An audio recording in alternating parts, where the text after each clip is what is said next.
Hello, Big Reds. This is Mr. Official like normal. And today, our video is going to be a little different. What do I need to know to get 100% A on our first test over Unit 1? This is part 1 of the video. We're going to do part 2 the next day, but next day we have this anyway, but it's over learning targets 1 through 7.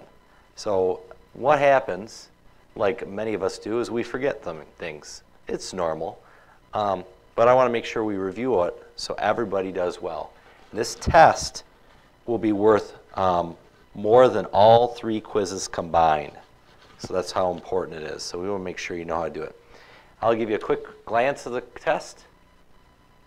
There it is. Ooh.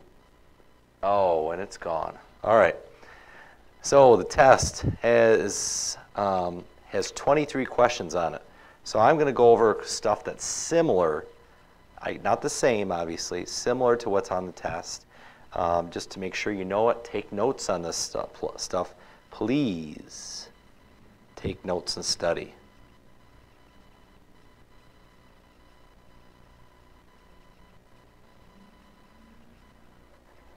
All right. It doesn't matter where you're at, if you have an A or an F or anywhere in between, it's important that you study this stuff.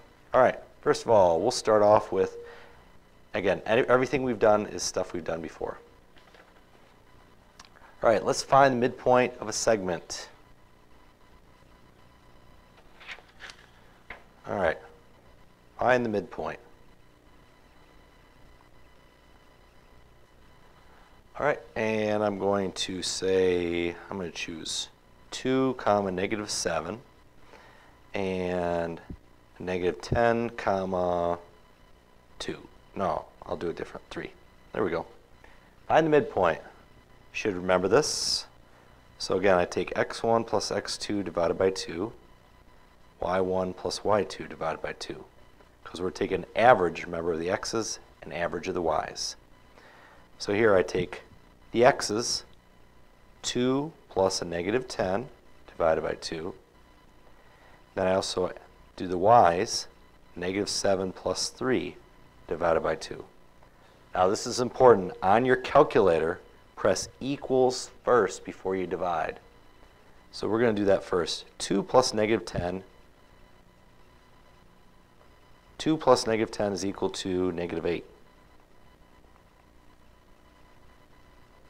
And -7 plus 3 is equal to -4. Now don't forget, we have to divide them by 2. -8 divided by 2 is -4. -4 divided by 2 is -2. So this is our midpoint. So first thing you need to do is be able to find the midpoint. All right. We're up to question 2 now. Question 2, we're going to start on a graph because that's what you're going to be given, is on a graph. Okay, and I probably should have a straight edge or a ruler to draw this. So I'm going to draw my axis here. You guys, again, write this down as well.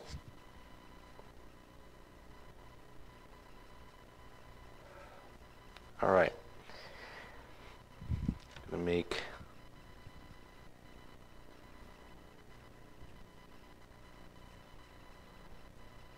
a couple points here. If you want to do it the same as me, this is the point 1, 2, 3, 4, 5, so -5, 1. And this is the point 1, 2, 3, 4, 1, 2, 3, 4. So this is 4, -4. Remember, go over and then up and down. All right, so to find the distance. Okay. What we want to do is, first of all, you could use the distance formula, but most of you like to use Pythagorean theorem. All right, so what I'm going to do,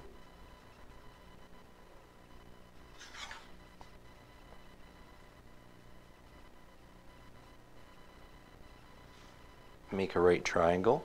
Remember, I'm tracing along the lines and straight up and down. I'm tracing just along lines. Now basically you're looking for the difference in the y and the difference in the x. Well, the y goes from -4 to 1. That's a distance of 5. So let's count the squares, make sure it's the same. 1, 2, 3, 4, 5. Yep. The distance of the x's is from -5 to 4. That's a distance of 9. See, check the squares. 1, 2, 3, 4, 5, 6, 7, 8, 9. And I'm going to use a squared plus b squared equals c squared. So I can use a and b could be either one. So I could take 5 squared plus 9 squared equals c squared. I square them. 5 times 5 is 25. 9 times 9 is 81. Add these together. You get 106 equals c squared. Then you take square root, and c is equal to square root of 106. If you wanted to, you could put it into a decimal form, but you don't have to. So that's important. Don't forget to take the square root. Please don't forget. Okay? Now, actually, you're going to have a couple questions with distance. Let's go over another one. Let's say they say to find the distance, but they don't graph it for you. Let's say it's -2, 1, and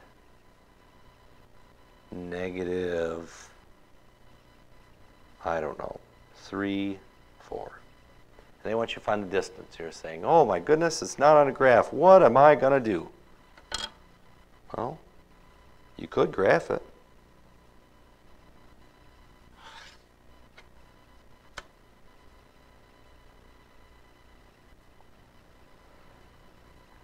Okay, now some of you may be thinking, well, I know the distance between these, the -2 and the -3, that's 1.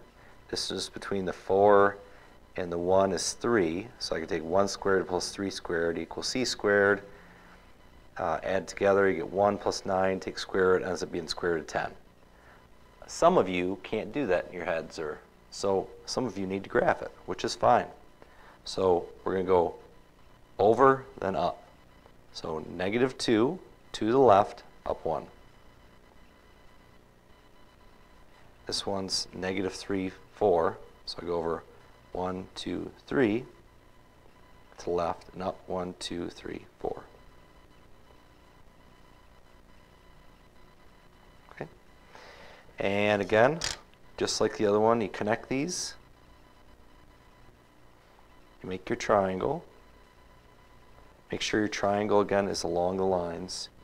Horizontal, vertical distance, that's what you're after. So this is 3 up here, 1 over here. 3 squared plus 1 squared equals c squared. 3 squared is 9, 1 squared is 1. Add these together, you get 10 equals c squared. Take the square root. C is approximately 3.2, I think we'll round it. Or you could say c equals square root of 10. Either one is okay. Okay, there's the first part. Okay, now we have to do some algebra. Let's go back to your sheet you had this on. Let's start with a number 4. All right, you want to write an equation of a line perpendicular to something. Let's say the equation is y equals 2x minus 1. Okay? And you have to be able to look at 4 answer choices and decide which one is perpendicular. Well, remember, that has to do with the slope. This is the slope, right? So if the slope is 2, the reciprocal slope is going to be a reciprocal of 2, which is 1/2. And it's going to be opposite sign. So if this is positive, this is going to be negative. So you're going to look for an equation that has y equals -1/2 x plus something. and that would be your answer. So you're going to have a problem like that where you're going to have to look at an equation, determine what the perpendicular, or I'm sorry, the opposite reciprocal slope is to make it perpendicular. And you're going to get an answer like this. Hopefully you are listening to what I'm saying, because that's important. All right, on the next one. You want to be able to recognize the line that's parallel to something. So as this one was perpendicular, you want to recognize something that's parallel. So, let's say you have an equation y equals 3x plus 5. Well, first of all, you got to look at the slope. The slope here is 3. So to be parallel, it has to have the same slope. So you're going to look for an equation that has y equals 3x plus something. That would be parallel to this equation.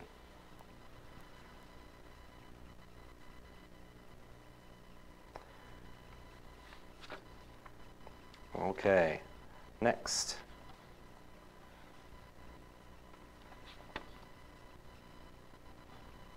Look at one like number 6. You have to write an equation of a line that passes through a point. Let's say it is 1, 4 and has a slope.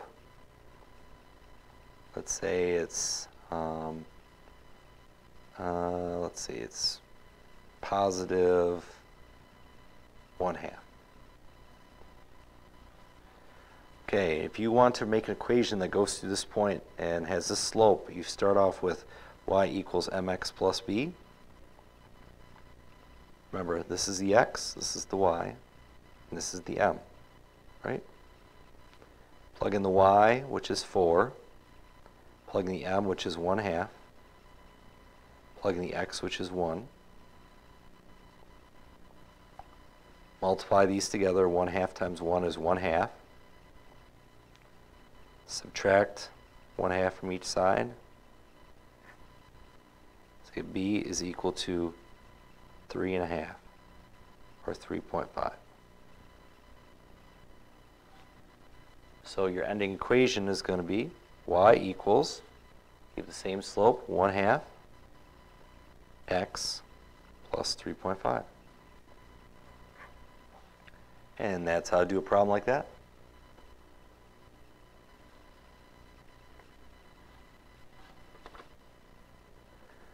Okay, next.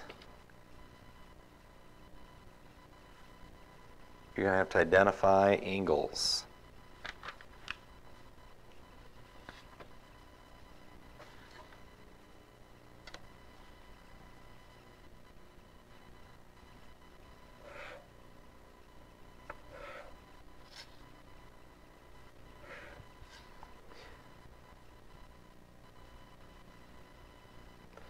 Okay, so next one, you're going to have a question that maybe has 2 angles marked. And it probably won't be these 2, but it'll be something like this. So let's say you have these 2 angles marked right here. What type of angles are those 2? If you said alternate interior angles, you'd be correct. Remember, interior is inside parallel lines, and they're in alternate spots. Now, just remember, it probably won't be that one, it'll be one similar to it, so who knows? Just know your types of angles. All right, next. 8 through 10. Okay. You're going to have to know your types of angles.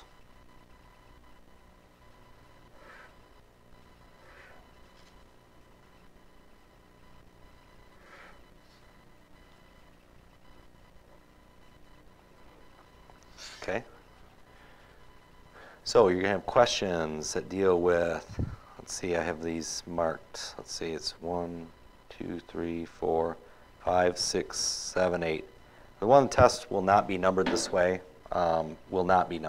so don't worry about the number, worry about where it's at. So you're going to be asked questions like angle 3 and angle 7. What type of angles are those? Okay, 3 and 7 would be alternate interior angles. You may say, what type of angles are 4 and 8? And 4 and 8 are alternate exterior angles. You may say, have something like, oh, what if it's 6 and 7? 6 and 7 are consecutive interior angles. Or they may say something like, what about 1 and 3? 1 and 3 are corresponding angles.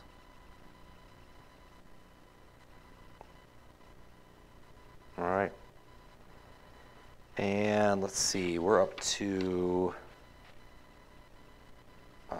one of these here. So,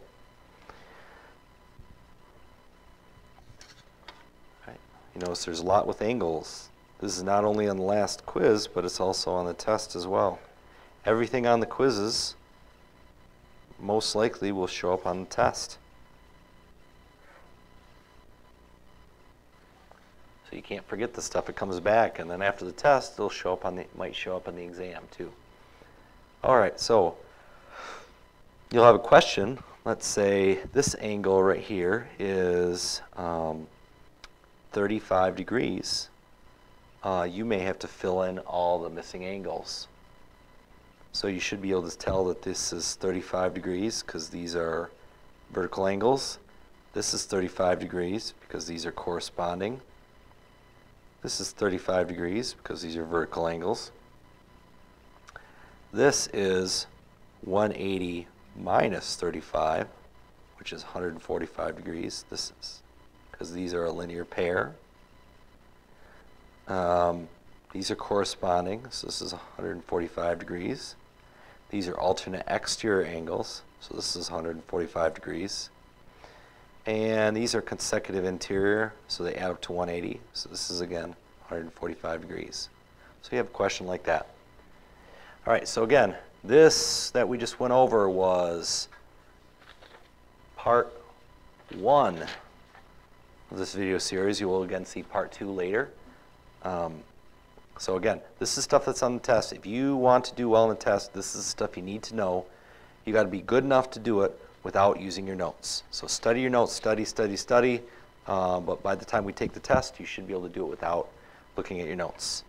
Thanks for listening. You'll get part 2 another time, and go Big Reds.